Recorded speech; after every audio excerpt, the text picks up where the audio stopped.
malheureusement, jusqu'à présent, la carte d'assurance maladie n'est pas obligatoire. C'est celui qui veut qui achète. Et le problème qu'on a, beaucoup de gens préfèrent acheter la carte d'assurance maladie quand ils sont malades. Alors qu'ils devraient acheter la carte d'assurance maladie avant de tomber malade pour montrer l'adhésion à ce sens de couverture de santé universelle. Et quelquefois, c'est quand ils sont hospitalisés et qu'ils trouvent que la facture est exorbitante qu'ils pensent à acheter la carte d'assurance maladie. Voilà le problème qu'on a actuellement. Donc, tant que la carte d'assurance maladie n'est pas obligatoire, on a toujours des défis sur ce point-là. C'est à propos de l'équité. La mutuelle couvre donc la même somme pour tout le monde. Est-ce que cette carte maladie ou bien la mutuelle, est-ce que ça va, donc l'équité, ça va être valable aussi? Il vient de parler de la carte d'assurance maladie CAM. Il vient de dire que maintenant, ça va être obligatoire donc, chez toute la population burundaise. Mais cette carte, elle est limitée seulement donc, dans les hôpitaux de l'intérieur du pays. Quand ils sont dans la capitale, ce n'est plus disponible, donc ce n'est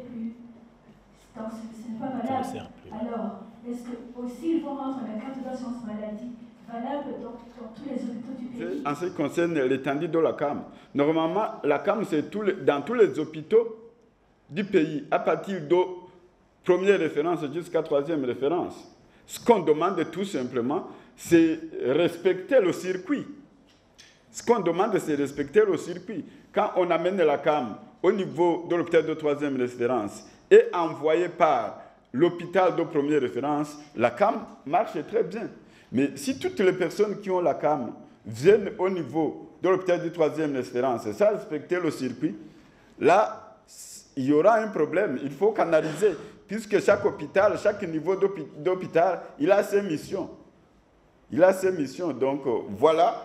Pour répondre à la question de l'étendue de la CAM, c'est sur tout le territoire national, mais on demande tout simplement de respecter le circuit.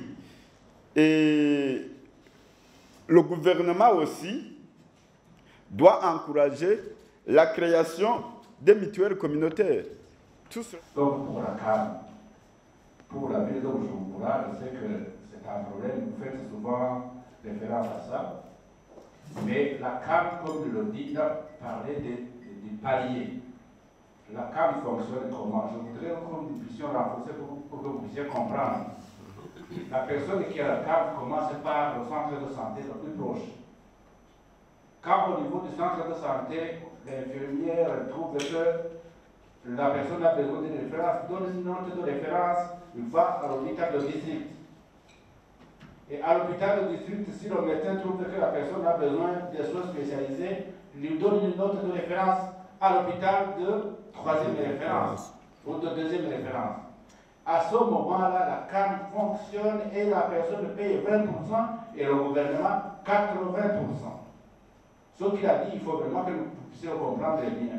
Quand vous avez chez vous, nous savons comment nous fonctionnons, quand vous avez une cousine qui vient chez vous qui tombe malade, comme c'est vous qui allez payer, vous allez payer directement à la CAM et vous allez directement au roi Khaled ou à la clinique Prince Louis Bagasso, ou à l'hôpital Prince des gens, on ne va pas vous recevoir. Et vous allez dire, comme vous êtes la presse, écoutez la CAM, le fonction n'est pas pour les gens de l'intérieur du pays, c'est faux. Mais à côté de chez vous, si vous êtes de Moussaka, il y a un centre de santé là. Si vous êtes de Kabali, il y a un centre de santé là. Si vous êtes en Kamélie, il y a un centre de santé. Partout dans cette ville, il y a des centres de santé et ces gens-là. Et je voudrais aussi vous indiquer que plus qu'ailleurs, la plupart des contrôles du DG, étant donné qu'il n'y a pas encore d'hôpital de district, dans nos centres de santé de la ville, ici à Bujumbura, il y a des médecins. Je passe sur le contrôle du directeur général. Est-ce que vous le savez? Monsieur Egide, je le vois, il me regarde comme ça. Est-ce que vous savez quand vous savez, il y a des médecins dans le centre de santé? Donc vous le savez très bien. Mais pourtant, quand vous avez une grippe, vous préférez venir voir votre ami docteur qui travaille au CHU. Bref, je voudrais vraiment que vous puissiez nous aider à ce niveau. La carte CAM, c'est quelque chose qui peut aider les gens quand ils respectent ces paliers. Vous avez parlé de la réduction des frais financiers pour la couverture sanitaire universelle. Mais il y a des maisons qui assurent comme carte d'assurance, comme la mutuelle. Je veux parler plutôt de la mutuelle de la fonction publique qui, à un certain moment, se désengage dans ses activités quotidiennes. Je vous dis pourquoi. Vous allez dans une pharmacie, supposons que vous avez une maladie chronique non transmissible, disons, votre maladie. Le médecin vous a prescrit sur l'ordonnance un médicament spécialisé, une spécialité. Quand vous arrivez dans une pharmacie, vous demandez si le médicament se trouve. Évidemment, ils vous diront que le médicament se trouve. Mais quand vous sortez la chose de la mutuelle, le bon de la mutuelle, il se promène les dents avant et vous dit le médicament fini, n'est plus. Qu'est-ce que le ministère de la Santé fait avec la mutuelle de la fonction publique pour que ces médicaments soient disponibles dans les officines? En rapport avec le désengagement de la mutuelle face à leur mission, c'est un constat, mais le ministère n'a pas beaucoup de le ministère de la Santé publique n'a pas beaucoup de choses à faire par rapport à ce constat, puisque le ministère de la Santé publique lui-même, il est consommateur comme les autres.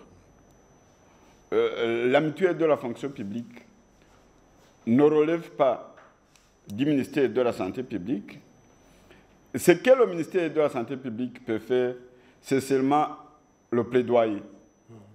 Écouter les lamentations des bénéficiaires et les acheminer auprès de la mutuelle de la fonction publique. Sinon, il n'y a pas de relation verticale entre le ministère de la Santé publique et la mutuelle de la fonction publique. Seulement le plaidoyer. Surtout en rapport avec les mutuelles. Il y avait une phrase que j'avais dite dans la présentation, je l'ai effacée sciemment, je ne l'ai pas dite, mais je vais la dire. Vous allez voir que les mutualités rivalisent dans le délaissement des malades qui ont la maladie non transmissible. C'est que l'exemple qu'il a donné. Donc vous allez, ou le médecin vous a écrit un médicament, vous payez la contribution dans la mutuelle, mais quand vous arrivez, on voit, c'est le diabète. Non, non, ça on ne peut pas, on n'a pas. D'autres mutualités aussi vont faire ainsi.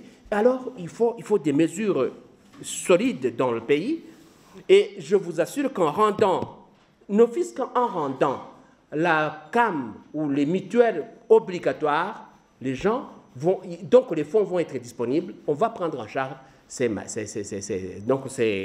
maladies non transmissibles. Donc,